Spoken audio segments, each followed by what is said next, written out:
is now working towards an insolvency and bankruptcy code, which may soon win parliamentary approval and would perhaps significantly strengthen the hand of banks in resolving the $100 billion loan headache. The government plans to repeal an ineffectual century-old insolvency law and amend 11 different laws currently dealing with defaulters. Once fully implemented, the code would seek to speed up debt recovery and corporate restructuring by setting a deadline of 180 days to decide the fate of a company that goes into default. The Bankruptcy Code will apply to companies, partnerships, limited liability partnerships, individuals, and any other body specified by the government. So, will this new code effectively resolve India's debt mess? Well, joining in to answer that and many other questions is Harsh Pais, partner corporate practice at Trilegal, and Lalit Kumar, partner at JSA. Gentlemen, thanks so much, and it's great to have you on the show this evening. Several very interesting features coming in the latest version of the bill that's coming out. There's some talk about perhaps creditors reaching out to overseas assets of those entities that have gone into default. There's a lot of emphasis on protecting workers and employees and their salaries and their interests as well. So I want to start with a very broad opening question. Let me start with you, Harsh. Looking at the code in its current form, how effective an instrument or a weapon do you think this will be? I think it's going to be an effective code, and it's going to achieve its purposes. This is one of the path-breaking legislations that we've had in recent times, and I think it will clearly help achieve both restructuring as well as recovery from assets that can't be restructured. So I do believe it's a game changer. Right. Coming on that then, Mr. Lalit Kumar, because, of course, we've seen how the KFA saga has unfolded over the last few months, and while, Vijay Mallya or his company may have defaulted on loans of up to 9,000 crore rupees, he still owes about 300 crore rupees to about 3,000 odd employees, and not much attention has been focused on the plight of the erstwhile employees of Kingfisher Airlines. Given the fact that now this 30-member joint committee has proposed that the dues of employees will be put at par with those of the secured creditors. In that case, if this code was already in place, would we have seen a different outcome or a different sort of flow of events as far as this Kingfisher episode is concerned? Lalit Kumar, to you, please. Yeah, thank you very much. I think, I would not specifically comment on the Kingfisher and Mr. Vijay Mallya's case going on, but I can generally talk about the provision which are now brought in as far as the workmen dues are concerned. Primarily, this is to do with the blue-collar employees, somebody who is actually a workman under the Industrial Disputes Act. So what this bill now, or the code now does is, first it takes the due instead of 12 months, it will take the dues for 2 years, which is 24 months. As far as the question is concerned to make it at par with the secured creditors, I think if you read the fine prints of the report and the recommendations, it does not actually make it over and above in priority to the secured creditors. What it does say is that they will still rank equally in rank with the secured creditors.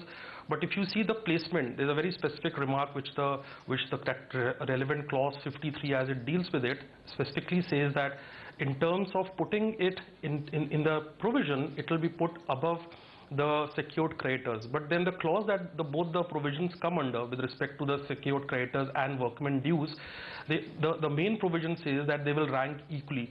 So I don't think so that other than the change with respect to making the dues which are outstanding for 1 year to make it for 2 years, there is any priority over the secured creditors. However, the committee has given due regard to the fact that the workmen should be protected. They are in a case of bankruptcy and insolvency proceedings, and the important thing is that the white collar employees, as in the current bill, that has not been changed. That still continues to be 12 months. It's only the blue collar, the workmen, as in the manufacturing units and in the industrial units, they are the ones who are covered in cases of insolvency proceedings to get their dues paid for Sure. last 2 years from the date the proceedings are initiated. Yeah. Sure. So I get your point that it's actually blue-collared workers who have the added protection of 12 additional months, so 2 years instead of 1 year, which is the case of white-collar workers. But Harsh, now let me ask you about another fine print that's been introduced about giving this piece of legislation some teeth with respect to overseas assets. And we all know why that's become such a huge issue in the last couple of weeks. But if I look at some of the finer details, it seems to suggest that the adjudicating authority would write a letter of request to a court or an authority of the country in question. So doesn't this really sort of dilute the extent to which the authority can actually go after these assets? Is this only on paper? And in effect, I mean, it'll all fall down to cross-country treaties, bilateral treaties, and the diplomatic channel if bankers and the authority is to lay their hands on these overseas assets. So I think the coverage of overseas assets in general is a positive development. In this, India is not unique or will not be unique when this code comes in. The laws of other jurisdictions, including, for instance, the US or the UK, also have provisions that have extraterritorial applicability. The question really is, how will those kinds of orders be enforced? You're right in saying that ultimately it may require some sorts of treaties covering cross-border insolvencies, but there is already some amount of precedence for insolvencies from countries outside India which have assets in other countries, which could also include India. So I think the law will have to develop on this. And it may well be that the law, in fact it is, that in some cases the laws in those countries will take into account the mechanisms of third-party countries such as India, and those kinds of orders passed in India will be given some kind of special status. So I think it's a positive development. Clearly, there will need to be some more details in terms of exactly how those will be enforced, but there is precedent for it, and there should be a good basis to proceed on that basis.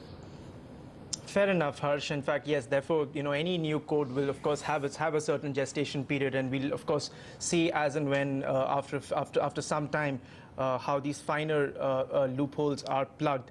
But Lalit Kumar, there's also clarification, because it's still somewhat unclear what will happen to the pending cases when it comes to debt restructuring that is lying in several of the courts around the country. According to some estimates, there are 70,000 pending cases.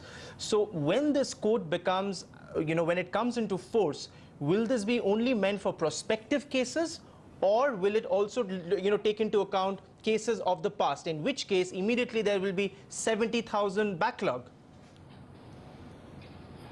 Yeah, I think there is a complete mechanism for this.